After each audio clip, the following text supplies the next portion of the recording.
बांग्लादेश चुनाव में Bangladesh nationalist party की जीत। दरअसल आपको बता दें 299 सीटों पर वोटिंग हुई थी।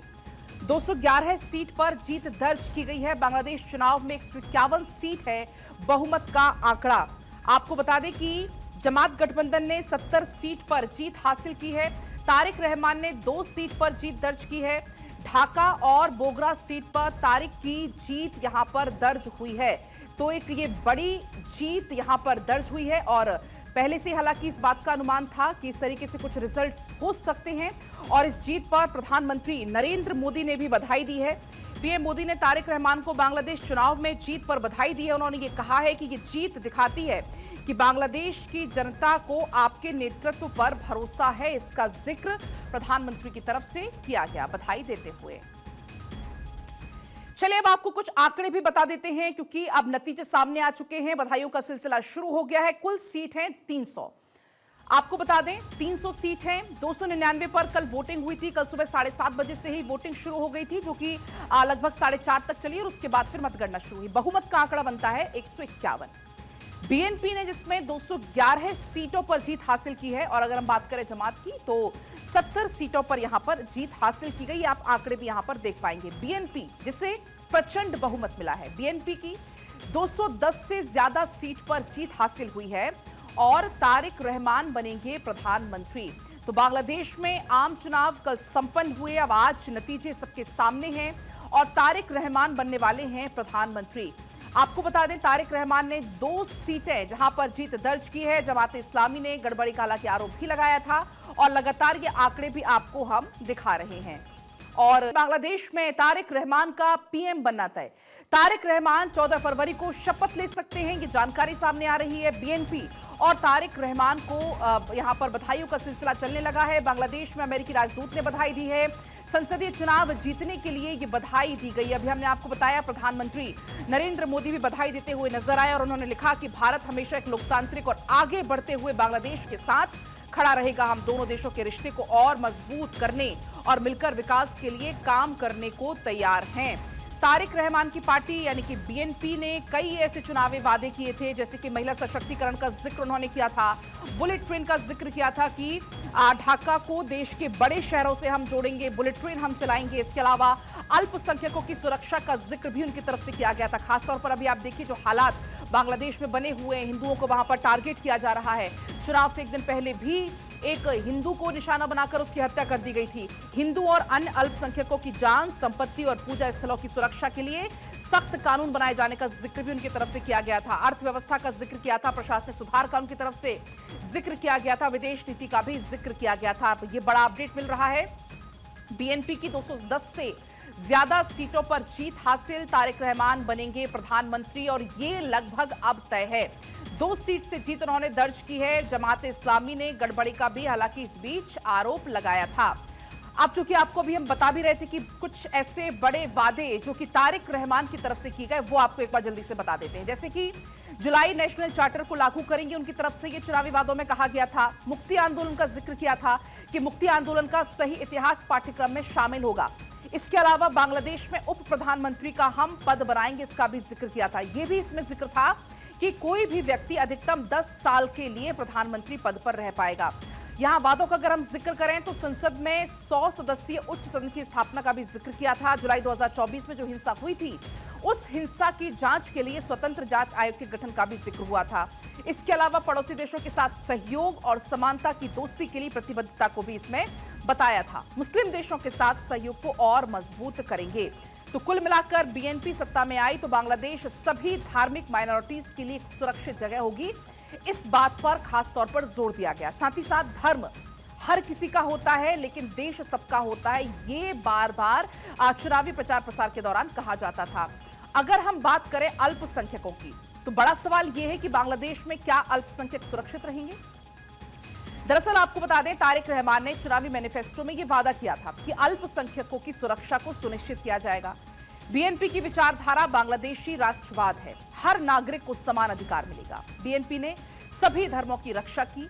इसके अलावा भारत के साथ संबंधों का भी जिक्र किया कि भारत के साथ संबंधों को आपसी विश्वास और समानता पर बढ़ाया जाएगा, क्योंकि अभी आपने देखा कि दोनों देशों के बीच में कुछ कड़वाहट भी नजर आई। कानून व्यवस्था का जिक्र किया कि कानून व्यवस्था बेहतर होगी, जवाबदेही, पारदर्शिता और लोगों को सशक्तिकरण को यहां पर प्राथमिकता दी जाएगी। अब तारिक रहमान से उम्मीदें क्या कुछ हैं वो आप जान लीजिए। दरअसल आपको बता दें कि भारत विरोधी ताकतों से सख्ती, हिंदुओं और मंदिरों की सुरक्षा को लेकर भी अब कहीं ना कहीं उम्मीद जगने लगी है। सीमा सुरक्षा में सहयोग, कनेक्टिविटी परियोजना में सहयोग, कट्टरपंथी ताकतों पर नियंत्रण, इसके अलावा भारत से रिश्ते बेहतर करेंगे, ये एक सबसे बड़ी उम्मीद है फिलहाल। महिला सशक्तिकरण, बुलेट ट्रेन, अल्पसंख्यकों की सुरक्षा, छोटे उद्योगों को टैक्स में छूट, विदेश नीति और प्रशासनिक सुधार। तो अब इन पॉइंट्स पर उम्मीदें ज्यादा बढ़ चुकी हैं क्योंकि बार बार चुनावी प्रचार प्रसार के दौरान इन पॉइंट्स का जिक्र किया जा रहा था और अब चूंकि तारिक रहमान के ही प्रधानमंत्री बनने की उम्मीद है और इसलिए ये सब पॉइंट्स भी यहां पर बढ़ चुके हैं। अब चलिए आपको एक बार ग्राफिक्स के जरिए भी हम बता देते हैं तारिक रहमान से क्या कुछ खास उम्मीदें हैं। हिंदुओं और मंदिरों की सुरक्षा एक सबसे बड़ा मुद्दा है क्योंकि बांग्लादेश के हालात अभी किसी से छिपे हुए नहीं है। सीमा सुरक्षा में सहयोग बढ़ेगा, इसके अलावा कनेक्टिविटी परियोजना में सहयोग, क्योंकि तारिक रहमान की तरफ से यह कहा गया था कि अगर हमारी सरकार आती है तो हम बुलेट ट्रेन चलाएंगे, भारत से रिश्ते और बेहतर करेंगे, इसका भी जिक्र यहां पर किया जा रहा था। महिला सशक्तिकरण पे भी कहीं ना कहीं अब उम्मीदें और ज्यादा बढ़ गई हैं। आपको बता दें 300 सीट हैं, 299 पर कल वोटिंग हुई थी। कल सुबह 7:30 बजे से ही वोटिंग शुरू हो गई थी जो कि लगभग 4:30 तक चली और उसके बाद फिर मतगणना शुरू हुई। बहुमत का आंकड़ा बनता है 151। बीएनपी ने जिसमें 211 सीटों पर जीत हासिल की है और अगर हम बात करें जमात की तो 70 सीटों पर यहां पर जीत हासिल की गई। आप आंकड़े भी यहां पर देख पाएंगे। बीएनपी जिसे प्रचंड बहुमत मिला है, बीएनपी की 210 से ज्यादा सीट पर जीत हासिल हुई है और तारिक रहमान बनेंगे प्रधानमंत्री। तो बांग्लादेश में आम चुनाव कल संपन्न हुए, अब आज नतीजे सबके सामने हैं और तारिक रहमान बनने वाले हैं प्रधानमंत्री। आपको बता दें तारिक रहमान ने 2 सीटें जहां पर जीत दर्ज की है। जमात इस्लामी ने गड़बड़ी का हालांकि आरोप भी लगाया था और लगातार ये आंकड़े भी आपको हम दिखा रहे हैं। और बांग्लादेश में तारिक रहमान का पीएम बनना तय। तारिक रहमान 14 फरवरी को शपथ ले सकते हैं, ये जानकारी सामने आ रही है। बीएनपी और तारिक रहमान को यहां पर बधाइयों का सिलसिला चलने लगा है। बांग्लादेश में अमेरिकी राजदूत ने बधाई दी है। संसदीय चुनाव जीतने के लिए ये बधाई दी गई। अभी हमने आपको बताया प्रधानमंत्री नरेंद्र मोदी भी बधाई देते हुए नजर आए और उन्होंने लिखा कि भारत हमेशा एक लोकतांत्रिक और आगे बढ़ते हुए बांग्लादेश के साथ खड़ा रहेगा। हम दोनों देशों के रिश्ते को और मजबूत करने और मिलकर विकास के लिए काम करने को तैयार हैं। तारिक रहमान की पार्टी यानी कि बीएनपी ने कई ऐसे चुनावी वादे किए थे, जैसे कि महिला सशक्तिकरण का जिक्र उन्होंने किया था, बुलेट ट्रेन का जिक्र किया था कि ढाका को देश के बड़े शहरों से हम जोड़ेंगे, बुलेट ट्रेन हम चलाएंगे। इसके अलावा अल्पसंख्यकों की सुरक्षा का जिक्र भी उनकी तरफ से किया गया था। खासतौर पर अभी आप देखिए जो हालात बांग्लादेश में बने हुए हैं, हिंदुओं को वहां पर टारगेट किया जा रहा है। चुनाव से एक दिन पहले भी एक हिंदू को निशाना बनाकर उसकी हत्या कर दी गई थी। हिंदू और अन्य अल्पसंख्यकों की जान, संपत्ति और पूजा स्थलों की सुरक्षा के लिए सख्त कानून बनाए जाने का जिक्र भी उनकी तरफ से किया गया था। अर्थव्यवस्था का जिक्र किया था, प्रशासनिक सुधार का उनकी तरफ से जिक्र किया गया था, विदेश नीति का भी जिक्र किया गया था। ये बड़ा अपडेट मिल रहा है। बीएनपी की 210 से ज्यादा सीटों पर जीत हासिल, तारिक रहमान बनेंगे प्रधानमंत्री और ये लगभग अब तय है। 2 सीट से जीत उन्होंने दर्ज की है। जमात इस्लामी ने गड़बड़ी का भी हालांकि इस बीच आरोप लगाया था।